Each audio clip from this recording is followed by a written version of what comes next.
Oi, pessoal, tudo bem? Dando sequência às nossas aulas, né? Estamos estudando um pouco sobre a demografia, sobre essa relação, importante relação que temos entre os estudos demográficos e as condições sociais, né, de cada país ou do planeta Terra. Hoje a gente vai estudar um pouco sobre algumas teorias demográficas, né, que foram escritas ao longo do tempo e sobre o conceito da superpopulação relativa, né, um conceito aí pensado por Marx. Pessoal, a gente viu, né, nas últimas aulas que a demografia é a ciência que investiga essas populações humanas, considerando os diversos conceitos, né, de natalidade, produção econômica, migração, enfim, tudo isso numa perspectiva quantitativa, como nós vimos, né, na aula passada, quantitativa da população, seja numa dada região, num país, ou seja, observando o planeta Terra, né, em sua totalidade. Sempre a perspectiva da demografia é a da preocupação, obviamente, com a quantidade de recursos disponíveis para essa população mundial, né? Ou seja, nós temos índices de satisfação, né? Obviamente que individualmente ou setorialmente, né? Alguns grupos populacionais vão se satisfazer com menos acesso aos recursos alimentares, aos recursos naturais, e outras vão acabar padronizando, né, se satisfazendo, né, com índices de consumo maiores. Né? Basta a gente observar, por exemplo, culturalmente, né, no cotidiano do dia a dia, itens que são considerados básicos aí para populações na América do Sul, e em comparação com populações da Europa ou, por exemplo, da África, né, quando a gente compara com a dos Estados Unidos, por exemplo, né, ou da América do Norte. Então, esses índices eles variam, né, índices de satisfação culturalmente são variados, mas principalmente a preocupação com o básico, né, com a alimentação, né, isso fez despertar ao longo do tempo um interesse pelos estudiosos acerca da demanda, né, dessa população para esses recursos disponíveis. E aí um fator que sempre foi ponto de partida para esse debate foi o ritmo de crescimento da população. Né? A gente tem algumas teorias que a gente vai ver agora, né, do malthusianismo, e aqui coloquei exatamente para rivalizar, né, a do malthusianismo e a teoria marxista ou reformista, porque elas acabam se contrapondo, e a gente vai estudar um pouquinho sobre o que elas dizem agora. Bom, Malthus ele apontava, né, que havia um desequilíbrio entre o crescimento demográfico, né, o crescimento da população, e a disponibilidade de recursos da terra. Né? Essa verificação inicialmente foi feita por ele. E aí ele fazia, inclusive, né, essa afirmação por dados estatísticos. Ele percebeu que a população crescia, né, tinha uma progressão geométrica, e a disponibilidade de recursos não atendia essa progressão do aumento da população. E aí Malthus, ele como solução, né, para esse problema, né, se eu tenho muita gente nascendo e o recurso não atende a esse crescimento, a solução seria o controle moral, uma vez que o aumento da população se dá, aliás, né, através no ser humano, através de relações sexuais, e ele, como era religioso, né, ele entendia, vinha aí com uma perspectiva religiosa, de que o casamento, que o filho só poderia vir do casamento, e o casamento deveria ser dentro de um padrão específico da religião que ele tinha, e que o pai, né, e uma visão patriarcal, era quem deveria sustentar a quantidade de filhos possível, né, que ele pudesse ter. Enfim, ele era contra a adoção de qualquer tipo de método contraceptivo, então, por exemplo, preservativos, anticoncepcionais. Ele entendia que o controle não seria através dessas técnicas científicas, né, hoje amplamente difundidas, mas naquele momento ele entendia que o controle deveria ser moral. e inclusive, né, chegava ao ponto de defender que os trabalhadores mais pobres deveriam receber um salário menor, né? Por quê? Porque ele acreditava que quanto melhor fosse a condição dos trabalhadores, maior seria a quantidade de filhos que esses trabalhadores teriam. Ou seja, ele vinha numa perspectiva de que o trabalhador não conseguiria planejar a quantidade de filhos e o controle deveria ser moral, moral e no caso econômico, né? Reduzindo o salário para que esse não tivesse, né, um aumento na quantidade de filhos por conta de um aumento da condição, por um melhoramento da sua condição econômica.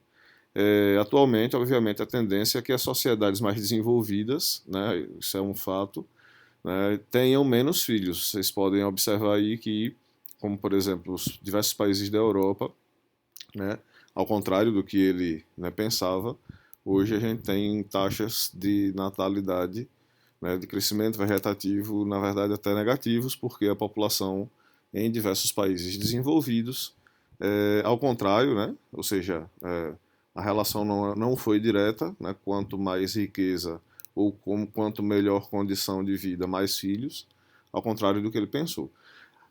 Em contraponto a essa perspectiva, né, enfim, o Marx, né, o Karl Marx, ele, enfim, desenvolveu sua teoria, né, e entendeu que há desigualdade na relação entre os recursos naturais, né, alimentos, e o crescimento populacional. Essa desigualdade ela não estava relacionada ao número de habitantes, mas sim à distribuição da renda. Ou seja, tem até um outro, enfim, pensador, né, o Milton Santos, que desde os anos 80 do século passado, ele já escreveu isso, que no mundo há uma superprodução de alimentos. Né? Já desde o século passado, nós temos uma produção de alimentos superior à necessidade que a população atual tem, né? Ou seja, há desperdício de alimentos. Então o problema ele não é de produção, né? Inicialmente, como Malthus pensou. O problema ele é de distribuição de fato, ou seja, muitas pessoas não têm acesso à renda, por isso não tem como comprar comida. Né? O problema não é técnico de produção de comida e nem está relacionado ao número de habitantes, mas sim à distribuição de renda, né? Fruto, obviamente, do sistema de produção que nós temos, que é o sistema capitalista. Então, a necessidade de adoção, para Marx, né? Há a necessidade de adoção de políticas sociais de combate à pobreza, aplicação de leis trabalhistas, que viessem a assegurar a melhoria da renda do trabalhador e o acesso à comida. Né? Então, né, esse processo iria acontecer, ou pode acontecer, a partir da democratização dos meios sociais e dos meios de produção. Ora, a partir do momento que nós temos a concentração dos meios de produção, obviamente, no sistema capitalista, concentrada na mão de poucas pessoas ou de poucas empresas, essas pessoas e essas empresas acabam determinando o preço, o valor, quantidade, né, de produção e isso estruturalmente acaba definindo o acesso a esses itens de consumo, né, sejam alimentares ou outros itens do consumo geral. Depois do fim da Segunda Guerra Mundial, diversos países acabaram adotando aí o que foi chamado de teoria neo-malthusiana, né? Ou seja, para essa teoria, as populações, sobretudo as de baixa renda, deveriam ter os índices de natalidade controlada. E aí diversos países passaram, através de seus governos mesmo, a adotar medidas de esterilização, né? Nesses grandes bolsões populacionais. E aí a gente tem diversos países ao longo do mundo. O exemplo mais clássico disso é o do governo da China, mas também o Brasil passou por algum processo semelhante a isso, né, de redução mesmo da quantidade de pessoas, né, inclusive com a distribuição de remédios anticoncepcionais, né, de produtos anticoncepcionais, e isso ainda hoje ainda é muito difundido sob a perspectiva de que um casamento, uma família perfeita seria composta né, por dois pais e no máximo dois filhos. Mas aí aqui surge um debate que a gente pode, enfim, ampliar esse debate, né, prolongar esse debate pessoalmente depois ou em sala de aula, que é sobre o que é o ideal, né? O ideal para quem, sob o ponto de vista de quem, né? Aqui isso resulta, obviamente, numa discussão ampla, né, religiosa, social, sobre a discussão de gênero, sobre a discussão da quantidade de filhos, né? Tem muita coisa que a gente pode debater a partir dessa perspectiva. E aí, mais recentemente, a gente tem um entendimento sobre da teoria, né, da transição demográfica, que é mais aceito, né, em que a gente tem aí uma taxa de natalidade num dado momento, né, nós temos fases, e que todos os países acabam passando, uns mais aceleradamente, outros de forma mais lenta, mas por um aumento da taxa de natalidade, depois a taxa de mortalidade, por motivos diversos, acaba diminuindo, né, na fase de aceleração demográfica, ou seja, quanto menor a taxa de mortalidade, maior vai ser o meu crescimento vegetativo, então o aumento da população. Depois esses países acabam diminuindo a quantidade de filhos, né, que tem, ou seja, de nascimento mesmo, a taxa de natalidade, e aí esses dois valores, né, numa quarto momento, numa quarta fase, acaba se estabilizando aqui, né, com valores próximos. Em alguns casos, a taxa de mortalidade em alguns países acaba sendo maior do que a da de natalidade.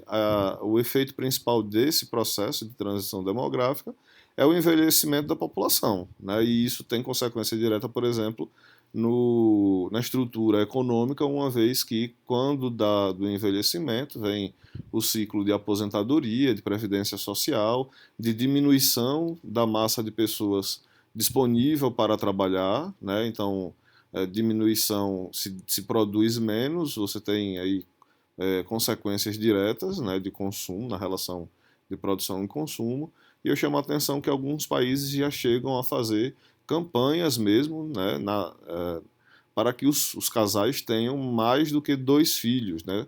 Aqueles países como França, Áustria, Alemanha, enfim, os casais eles acabam tendo benefícios por terem um terceiro filho, né? Benefícios do ponto de vista do imposto de renda, por exemplo, do custeio da faculdade, etc. Chamar a atenção que o Brasil está se encaminhando para essa estagnação, né? Ou seja, a população brasileira vem num ritmo aí de crescimento, mas os diversos estados brasileiros têm um momento que isso vai parar, o próprio IBGE, como a gente viu, né, na aula passada, já projetou isso. No Brasil, a perspectiva é que esse crescimento da população se estagne em 2048. Sergipe, né, a gente está aqui um pouquinho depois, 2050, mas enfim, é um processo que já está sendo é, estudado e indicado. E aí eu vou fazer aqui uma relação com vocês sob o ponto de vista não apenas da quantidade de pessoas, mas do cotidiano, do dia a dia, da estrutura, né, dessa população e está ligado aqui aos conceitos de superpopulação relativa e da lei populacional sob o ponto de vista do capitalismo. Karl Marx ele identificou, né, ele estudou e escreveu, identificou que a fim de que o sistema capitalista ele continue, né, sendo reproduzido pela sociedade, é extremamente necessário que haja sempre o aumento da população. Por quê? Aí ele escreveu essa lei aqui da queda da taxa de lucro, né, dentro de uma perspectiva até mesmo do sistema capitalista desenvolvido, mesmo países desenvolvidos. O que essa perspectiva diz? Que na medida em que o capitalismo ele se desenvolve, historicamente, há um aumento da massa dos meios de produção. E também há um esvaecimento progressivo do trabalho. Então vamos entender aqui. A gente tem técnicas que são introduzidas, novas técnicas que são introduzidas, e isso aumenta a produtividade, e também há um aumento de disponibilidade de trabalhadores para desenvolver o trabalho. Por consequência disso, nós temos uma quantidade de pessoas que ficam ociosas, né? Você tem mais pessoas disponíveis, né? Porque antes eu tinha lá 20, 30, 50 pessoas que desenvolviam o trabalho que agora uma máquina apenas faz, quanto também com o aumento da população, né? Isso numa fase 1, no primeiro momento. Ora, qual vai ser a consequência disso? Eu tenho ampla disponibilidade, que ele chamou de trabalhadores, o que ele chamou de exército de reserva, né, para esse processo do trabalho. E tem também aqui uma regra básica, né, do capitalismo, que é um teto para o crescimento da riqueza social, da riqueza dispersa através da população. Quanto maior for a distribuição de renda, né, ou a distribuição de riqueza social, menor vai ser o lucro ou a mais-valia dos donos do meio de produção. Ou seja, a partir do momento que os salários aumentam na medida da riqueza criada, o patrão ele tem menos lucro. Se o patrão, para que o patrão tenha mais lucro, essa distribuição da riqueza produzida deve ser menor. Isso é uma regra básica que você tem numa fazenda, que você tem numa indústria, que você tem numa empresa. Né? Quanto maior a distribuição da riqueza, menor vai ser o lucro do patrão ou da empresa. E quanto maior o lucro da empresa ou do patrão, menor vai ser a distribuição da riqueza produzida. Então, Marx ele escreve, ele percebe esse processo econômico e, né, a partir desse entendimento é que ele entende aqui que esse processo não é sustentável do ponto de vista do capitalismo, né, porque a mais-valia ela vai, né, indicar exatamente essa diferença do valor produzido e acumulado, né, ou distribuído. Né? A mais-valia vai responder a esse processo. Pessoal, vou deixar essa atividade aqui para que vocês possam aprofundar, né? Começar a ler mais sobre esses conceitos, certo? Então, vocês devem responder essas 3 questões e enviar, como sempre, para o meu e-mail, no caso até o dia 18, tá certo? Responder essas 3 questões, o que é mais-valia, o que é empreendedorismo, e vão manifestar a sua opinião. Destacar que essa última daqui não tem resposta certa nem errada.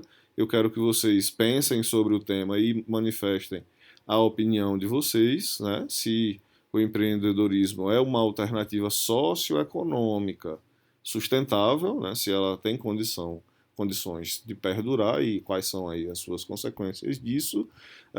Eu fico por aqui, certo? Estou sempre disponível no WhatsApp, enfim, nos nossos encontros semanais. Peço que vocês se cuidem, pessoal. Estou à disposição sempre que for oportuno. Um grande abraço a todos.